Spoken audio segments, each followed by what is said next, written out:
Our lecture for today is about adverbs in Arabic, the basic concepts. We start with defining adverbs in Arabic. Arabic adverbs are called al-maf'ul fih. Why? Because in their implied meanings there is a meaning of fee, just like the preposition fee, either implied or explicit. If there is no such meaning of fee, they are no longer adverbs.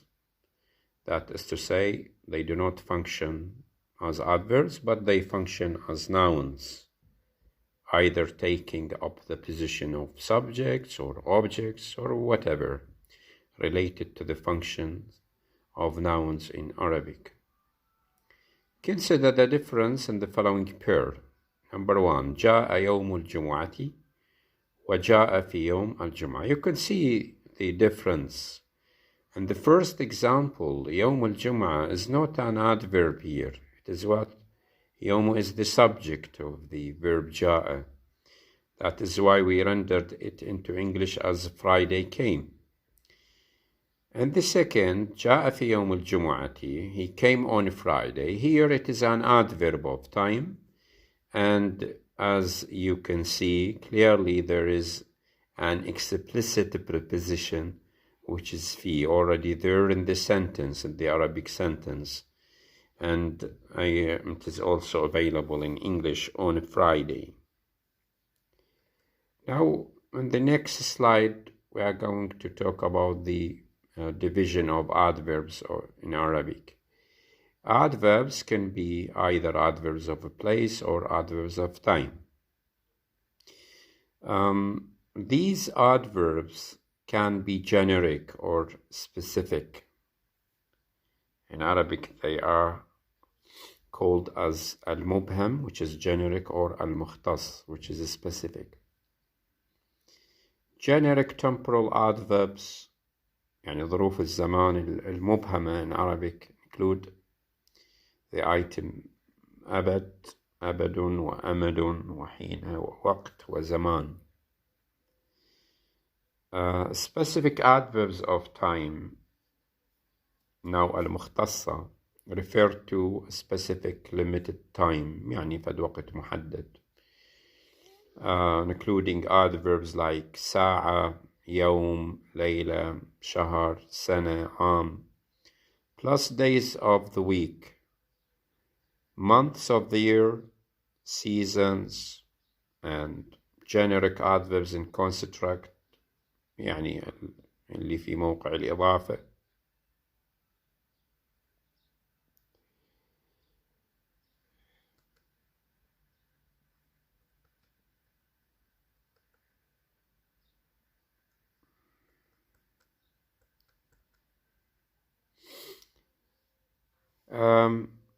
في موقع الإضافة, for example, if I say زمان الربيع, we have mentioned so far that the item زمان is what is a generic temporal adverb, يعني ظرف زمان مبهم.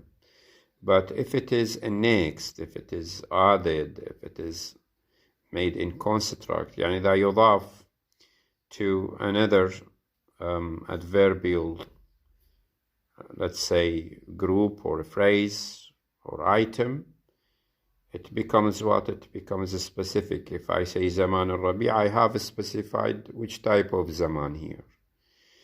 And this is also true with adverbs of place in Arabic. Another feature of Arabic adverbs is that there is a distinction between inherent adverbs and non-inherent adverbs. Inherent adverbs, such type of adverbs function as adverbs only. They do not change. They remain adverbs. But the other type, which is non-inherent, these adverbs can function as adverbs, but sometimes not. They function as nouns. They change their function. Such adverbs are called what? Non-inherent.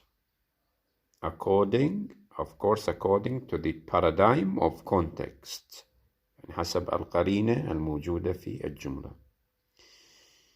To exemplify, in order to illustrate this point, we take these two examples.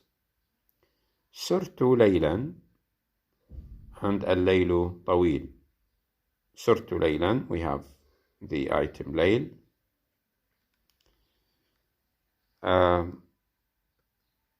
And الليل طويل, we also have the item الليل, but they function differently.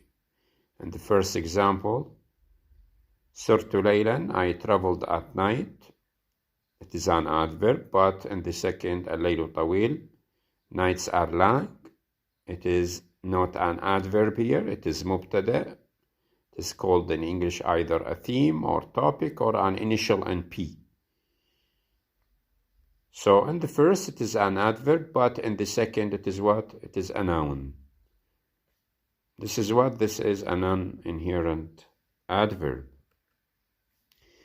The second type, the inherent type, has two types. Either we have accusative adverbs, they are limited in number. We have the adverb قد, عوض, وبينما, وإذا, وإيانا, وذا صباح or ذات صباح. Plus the compound adverbs, for example, ليلة ليل, they are what? They are repeated. Or we have adverbs that can be either accusative or genitive, يعني مجرورة أو منصوبة. Of course, genitive مجرورة by a preposition, of course, such as the adverbs قبل, بعد, فوق, تحت, لدى, لدن, عند, ومتى, وأين, وهنا, ثم, وحين, والآن. All Arabic adverbs of time, whether generic or specific, are accusative. But adverbs of place that are generic can be accusative, as in the following example. صرت ميلا, which is not specific. I ran a mile. We have adverbs that are derived from verbs from the same root. These are put in the accusative case. يعني تكون منصوبة إذا كانت مأخوذة من نفس الفعل. عندما أقول ذهبت مذهب ذوي العقل, which is rendered into English as I behave like wise people, you can say مذهب is an adverb which is taken from the verb ذهب from the same root. So it is in the pattern of مفعل, which is in the accusative case. But if such an adverb is not taken from its verb, it is what? It is genitive by a preposition. When I say صرت في مذهبك, madhab is not taken from the verb sara. That is why it is put in the what? In the genitive case. Specific adverbs of a place cannot be made accusative. يعني ما ممكن أن توضع منصوبة. We use them in the genitive case, مجرورة. جلست في الدار. I cannot say جلست الدار. جلست في الدار, in which there is a preposition which is explicit. Furthermore, there is a governor that makes adverbs accusative. يعني الحاكم في الجملة هو الفعل طبعا اللي يجعل الظرف منصوب. For example, صمت يوم الخميس. يوم الخميس هو is an adverb of time which is made accusative due to the governor, which is the verb صمت. In this example, what makes the adverb of time accusative is the verb itself. It can be translated as I fasted on Thursday. Arabic adverbs are in declension. يعني عندنا ظروف باللغة العربية تكون معربة, لكن we have ظروف which is مبنية, not in declension.